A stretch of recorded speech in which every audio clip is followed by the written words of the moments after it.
Hello, everybody. Get off my lawn cards. I'm Dan. Welcome in. And I wanted to do a quick national recap from the 2025 National Sports Cards Convention. And I got a good night's sleep last night, thought about the national quite a bit on the way home yesterday. And I wanted to make just a quick video, just going through the list of things that I noticed, my quick take observations on the national. And here we go. First, there were huge numbers of people in attendance. I wish that the National would keep attendance, like accurate attendance. I don't think they do, but it was crazy numbers. I would assume it ranks right up there with anything the last couple of years. It was crazy. Next, people always make, it's kind of a running joke now about the National, like, oh, people have to wear deodorant. Body odor was not an issue. I would say the smell of weed was greater than the smell of BO. Body odor, not an issue. People wearing deodorant, good job, everybody. All right, next. Another thing that's usually complained about by people that don't go to the National mostly is, oh, the AC, they don't have AC there. They don't have Wi-Fi there. Both the air conditioning and Wi-Fi were very good at the National. Dealers were actually complaining about it being too cool at the National. It also helped that Mother Nature chipped in and kept the weather at 80 degrees or below for the National, for the days in the National. So, good job, Mother Nature. All right, next. My brother and I were talking this morning, and my brother mentioned this, and I can't unsee the picture in my mind.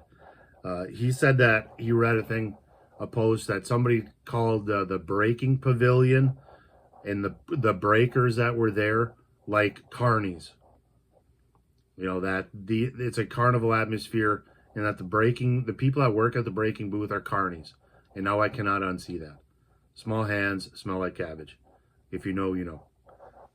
They're carnies. That's what they are. You know, hey, come over here, spin the wheel, you know, shoot a basketball, all this, and we're gonna, you know, it's very gambling adjacent. I think I said that in another video. So, breakers equal carnies. Another next thing, Tops, please figure out the redemptions. Why do people have to sprint to the Tops booth every morning and wait in line for 2 hours to get a redemption pack for a box, packs for cases? Why do they have to do that every day? Can't you figure out something easy? You know, it just... And then they have redemptions for a certain window every day, and that's it. Stupid. Just really stupid. Figure it out. You've got billions of dollars, figure it out. You're printing money right now. I just don't get it. The Tops booth has traditionally been 2 people working, 8 to 10 people standing around looking at their phones. I think it's been a little better lately, but I was there a couple times at the Tops booth. Redemption lines, still ridiculous. It's a joke at this point for me. It's like a running joke. Next, food options in the, you know, chairs to sit down or places to sit down were better this time than there were a couple years ago. I think there was an effort to improve that, but they still could be better. I think that's one of the things that Cleveland kind of got right, is that they had food trucks and a lot of places to sit. Chicago could do a little better there, but the effort was made, I'll say. Next, love the number of dealer tables. Oh my God, were there lots of dealers. The number of dealer tables, they expanded. I did not, normally I get there Wednesday, okay? So there's like a half day Wednesday to look at stuff. Normally by the end of the day Friday, I feel very comfortable that I've seen all the tables. I did not feel comfortable until like near the end of the day Saturday that I had probably seen all the tables. Just to give you an idea of how much bigger this show is. If you're going to go to the National for one reason, it's because the number of tables at this show is obscenely high. That's the biggest. If you're a collector of cards, that is the number one reason you come to the National. The obscene number of tables that are here. You know, we in the Midwest, we have pretty big pretty decently sized shows. Shipshewana is nice. Lansing is nice. I've shot footage at both of those. I've been to those shows. Those are nice. It's crazy how big this show is, and it continues to get bigger, and it gets better as far as the number of tables. Next, personally, I was way too tired at the end of the day to take trade nights seriously. Okay, that's just me. All right, I'm an older person now. I recently got AARP card, so that the trade nights aren't really for me. We went to one. I just didn't want to be there, and that's not a knock on trade nights. Okay, I think next year what I'll probably do, I'll probably take some cards with me that I think might be sellable, and I'll probably sit in the VIP lounge and spend a half hour eating lunch trying to sell cards. I think that's a good future strategy as far as that goes. Next, the Ludex Lounge for VIPs was very good. Air conditioning. They had food Wednesday for the VIP party. That was very nice. Free food. Anytime you can get a free meal, that just saves money. You can buy cards. The Ludex Lounge was very good. My only complaint, it was quite a ways away from the actual national, but you only got so much space. So that's like a minor nitpick.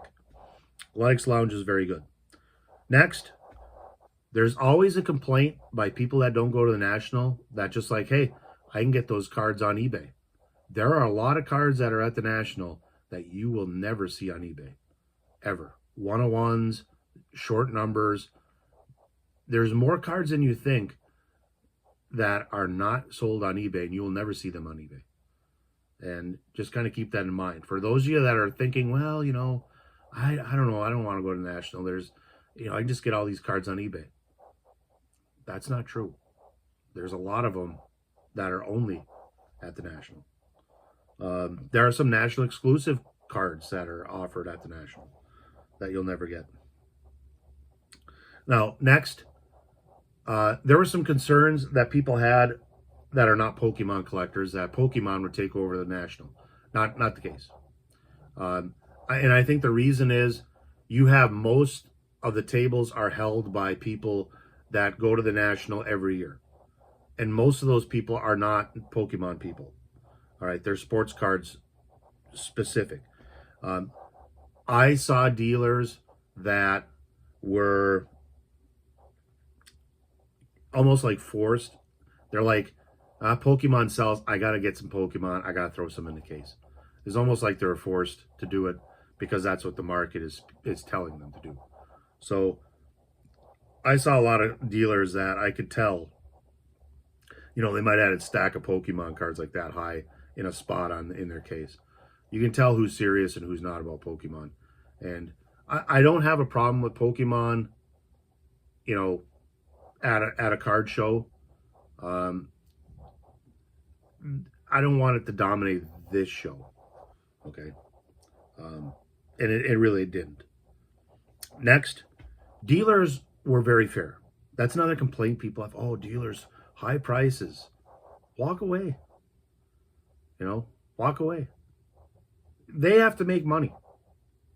So negotiate with them.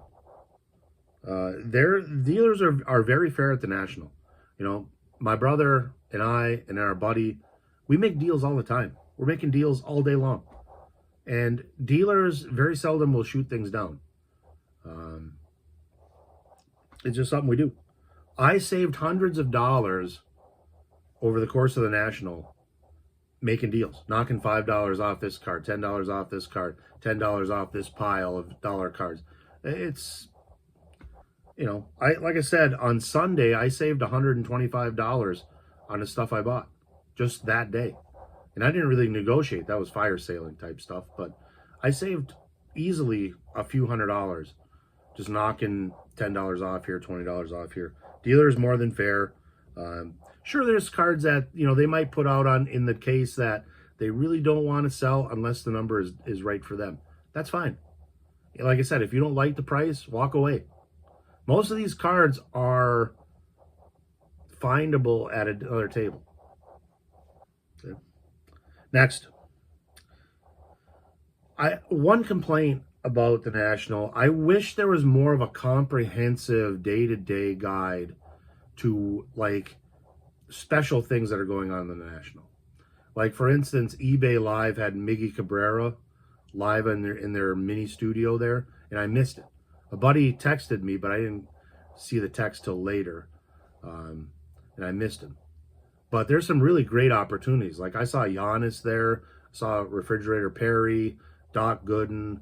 You know, it's kind of neat to see these these kind of famous athletes of my childhood, etc. It would be nice to have more of a heads up, like, hey, this is coming, you know, at the National. And either I have to do a better job of that, which might be the case, or it would be nice to have one comprehensive place. Luddix actually had an interactive map of the National, which was very nice. But it would be nice to have just a little more of a heads up, especially from like the corporate booths. Maybe I have to do a better job of that, but I just didn't see it. And finally, last point, the Panini Silver and Gold redemption packs are crazy priced. I would stay away from them like the plague, especially if you're buying them on the secondary market. I've seen a lot of these opened and a lot of duds. And, you know, they're selling silver packs, you know, $40, $50, $60, $70 a piece. Gold packs even more than that. Those are not worth the price you're paying. My brother and I went to National. This was 2012, 13, I think. We were buying silver packs for $4 a pack. And we thought that was a little high. Now they sell for at least 40 and on up. And you're getting 2 cards a pack. Watch YouTube videos of those openings of silver packs and gold packs and tell me they're worth it. Because that's just like, oh, here, I'm going to open this pack. There's 2 cards. Oh, that's lighting $40 on fire. That's lighting $40 on fire. That's all they were to me. So be very wary of the redemption packs. I'm sure there's going to be stories. Oh, yeah, I got this card. Not worth it. Not worth it. Those cards, if you like some of the cards, wait a couple months. Go on eBay on the secondary market. These are things you can get on eBay, by the way, and pay 90% less than you're going to pay right now. If you open packs and you want to sell them right now. Right now. And you'll make some money. Wait a month, you're not making money. That's the way it always goes with those. So those are my quick take observations. My personal view of the National, loved it. You know, my brother, Alaska Sports Cards, and I were talking this morning. He's over at my house. And, you know, he said he thought it was the best National. I don't rank them. And I don't, you know, recency bias, who knows. But it was very good. I bought a ton of cards. If you've watched my videos from the National, you've seen I bought a ton of cards. And, you know, probably looking to get a table. You know, my buddy has an itch to do that. You know, we had a good time doing it in Petoskey a couple months ago, and we may very well get a table at a show together and you know, sell some stuff. And I've got wax. You see behind my shoulder there's a ton of wax there that I may have the itch to sell some and get it, clear the decks a little bit. So if you've been watching the videos, thank you. If you're subscribed to the channel, thank you. Like, subscribe, all that. Had some a lot of really good comments from people, so thank you for that. So Ketos, thank you. And I don't know when I'm going to do the next video. Usually I take like a month off from collecting, but I see a lot of stuff I'm really interested in. And Shipshawana is just around the corner, so I'm not, you know, I usually am burned out on cards, but I feel pretty good, actually. I feel like buying more stuff. So until next time, whenever that happens to be, we'll see you down the track.